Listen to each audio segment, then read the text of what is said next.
Hello everyone, Vincent Teo from HDTV Test here. In this video, we're going to analyze the HDR picture quality of Mad Max Fury Road. Now, I know this movie is not new. It probably came out in 2015, 2016, but I thought there were quite a few interesting aspects to the 4K Blu-ray disc that may be worth your attention, which is why I'm doing this video. Now, I'm going to be using the Atomos Ninja 5 monitor recorder to analyze the HDR luminance within this movie. But I think some of you in my previous video, when I talked about HDR luminance, you suggested that I should be using DaVinci Resolve, the grading software, to obtain a more precise nits scale. So that's what I'm going to do. Thanks a lot for your suggestion. Let's jump right in. So this is a customized workspace that I've set up in DaVinci Resolve. It is the editing and also color grading software that I normally use from day to day to produce my YouTube videos. So I've loaded a clip from Mad Max Fury Road, the 4K HDR version here, and this is the clip that has the famous flamethrower guitar. And what I wanted to first of all explain is the waveform analysis screen with the nits scale. So if you remember my previous video talking about HDR luminance, the Atomos Ninja 5 monitor recorder only present the data in terms of video stimulus, but here we have managed to adjust the scale such that it represents the nits or the luminance. So you can see here would be 100 nits, and each additional bar would be an additional 100 nits. So let's say here 200 nits, 300 nits, 400 nits, 500 nits, 600 nits, and all the way to 1000 nits. And then this will be 2000 nits, 3000 nits, 4000 nits, all the way up to 10,000 nits. And in addition, what we can do is to try and set up a reference level where we can set an additional line of 4000 nits here. So you can see it will give us a good reference for analyzing the HDR luminance that are present in every single element on screen. So let's scrub forward a bit, and you can see here that the flames of the guitar probably reached around 4000 nits. Now, to make this slightly clearer, what we can do is to brighten the waveform, and maybe we would like to use the extend function in DaVinci Resolve as well. What this will do is to provide a clearer range, the maximum value that each element on screen will reach. So you can see some bits here actually exceed 4000 nits around here. And my close colleague Adam Fairclough, who also goes online by the nickname of Evil Boris, he has kindly lent me his expertise in terms of the HDR luminance heat map that he normally uses to analyze HDR games. So if I can turn on the heat map here, you can see that again the flames and the guitar and certain reflective components on screen, they will be extremely bright, corresponding to the nits that is represented on the waveform. So let's scrub forward a little bit, and here you can see that there are various elements that may go even beyond 4000 nits.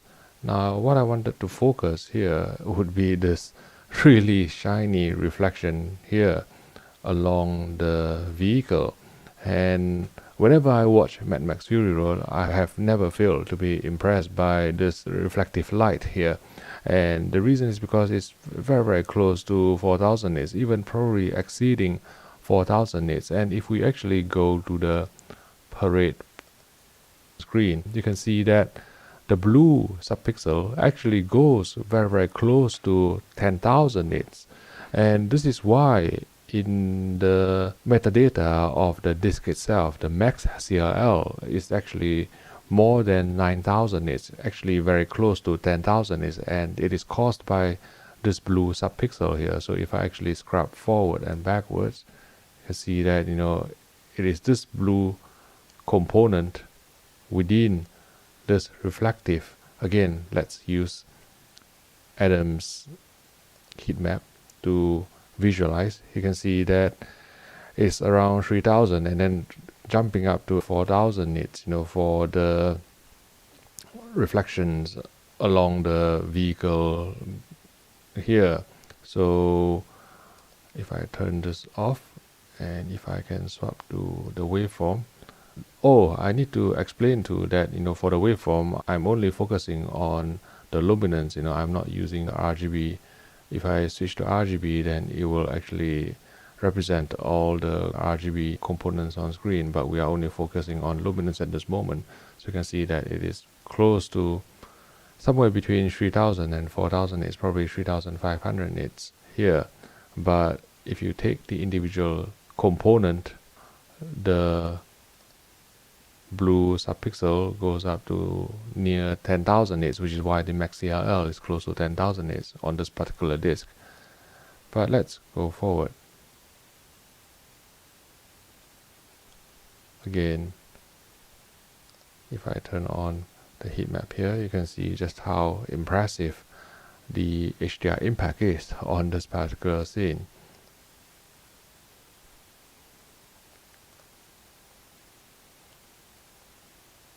Okay, let's go on to the next scene, which is the sandstorm scene.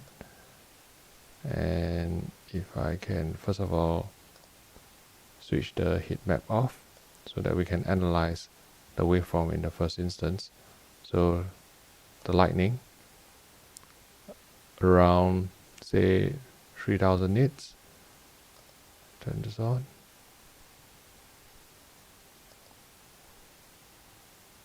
And then we go forward.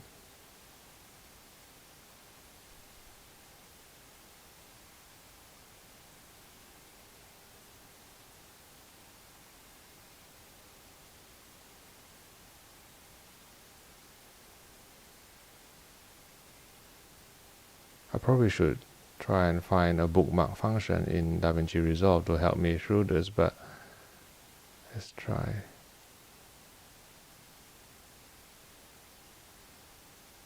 I swear there was an extremely bright scene somewhere.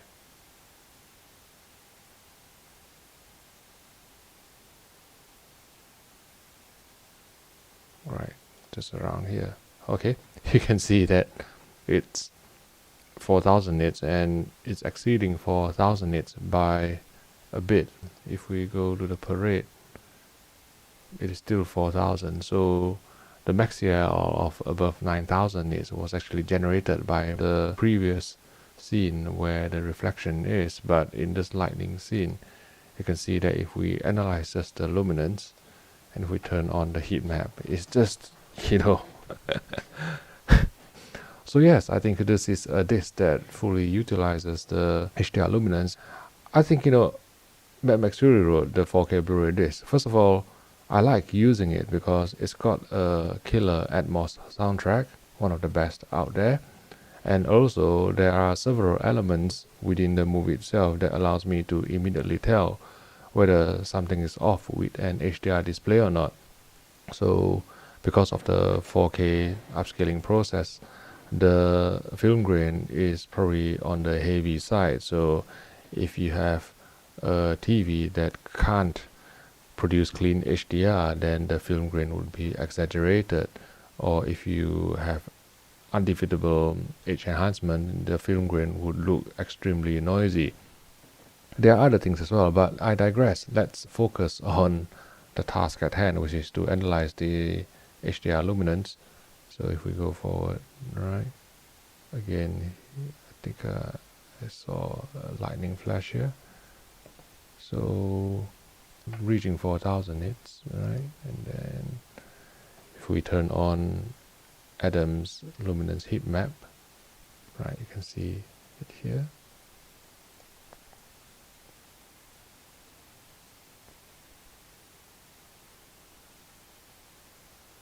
Right, let's see these explosions.